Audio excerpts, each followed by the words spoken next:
నిన్న రాత్రి ఫేస్బుక్లో ఒక వీడియో చూస్తుంటే ఒక సైంటిఫిక్ వెర్షన్ కనిపించింది అనమాట. సో సైంటిఫిక్ వెర్షన్ ప్రకారం 3 lakh కిలోమీటర్ స్పీడ్ వెళ్తే అంటే కాంతి వేగంతో ప్రయాణిస్తే ఒక సెకండ్ లోపలే భూమిని చాలాసార్లు చుట్టేయచ్చు. అదే చంద్రమండలాన్ని 1.5 minute రీచ్ కావచ్చు. అదే సూర్యుడిని 8 minutes రీచ్ కావచ్చు. అదే ఒక గెలాక్సీ నుంచి బయటికి పోవాలంటే 2 లక్షల సంవత్సరాలు పడుతుంది. అదే ఇంకొక గెలాక్సీని రీచ్ కావాలంటే అనదర్ 20 million years పడుతుంది అని చెప్పేసి ఆ సైంటిస్ట్ చాలా అద్భుతంగా విశ్లేషణ చేశాడు. ఇదంతా ఏంటంటే వెహికల్ తీసుకొని కాంతిలో అలా ప్రయాణించగలిగితే ఇవన్నీ. సో కాంతి వేగంతో ప్రయాణించే వెహికల్ ఇప్పుడప్పుడే సాధ్యమయ్యే పని కాదు. అది ఎప్పటికప్పుడే సెట్ అయ్యే విషయం కూడా కాదు.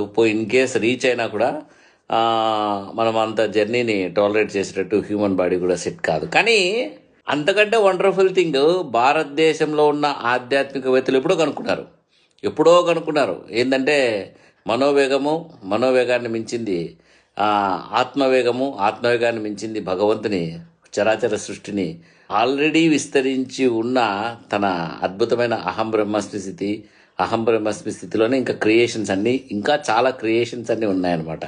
సో వీటిని ధ్యానం ద్వారా మనము మన అంతరంగంలోకి వెళ్ళగలుగుతూ మన థాట్ పవర్ని, మన మైండ్ పవర్ని కనుక చాలా షార్ప్గా చేసుకోగలిగితే, షార్ప్గా అంటే అత్యంత సూక్ష్మంగా చేసుకోగలిగితే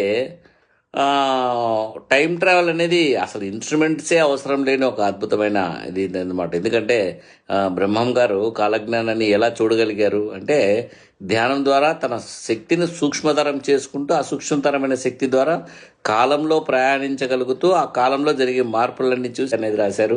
అలాగే చాలామంది నోస్ట్రాడామస్ ఇట్లాంటి వాళ్ళు కూడా ఆ టైంను చాలా సెన్సిటివ్గా ఫీల్ అవుతూ టైంలో జరిగే చేంజెస్ని ఫీల్ అవుతూ రాశారనమాట. సో అలా మనిషికి ఉన్న అద్భుతమైన సాధనం ఏంటంటే టైం ట్రావెల్ చేయగలిగిన ఒక అద్భుతమైన సాధనం మనిషి లోపలే ఉంది. అదే మన బ్రెయిన్. సో అంత అద్భుతమైన బ్రెయిన్ పెట్టుకొని ఆ బ్రెయిన్తో నువ్వు సాధన చేసుకుంటూ మన లోపల ఉన్న ఆత్మశక్తిని, బ్రెయిన్ శక్తి వేరండి. బ్రెయిన్ ఒక ఫిజికల్ ఆర్గాన్. మైండ్ అనేది ఒక ఎనర్జీ.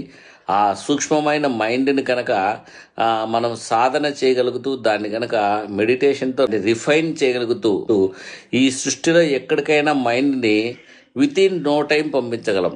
ఇంకా సాధన చేయగలిగితే చాలా అద్భుతమైన కాలాతీత స్థితికి వెళ్ళగలం అనమాట. అంటే కాలాన్ని దాటి ఉండే ఒక స్థితికి కూడా వెళ్ళగలం.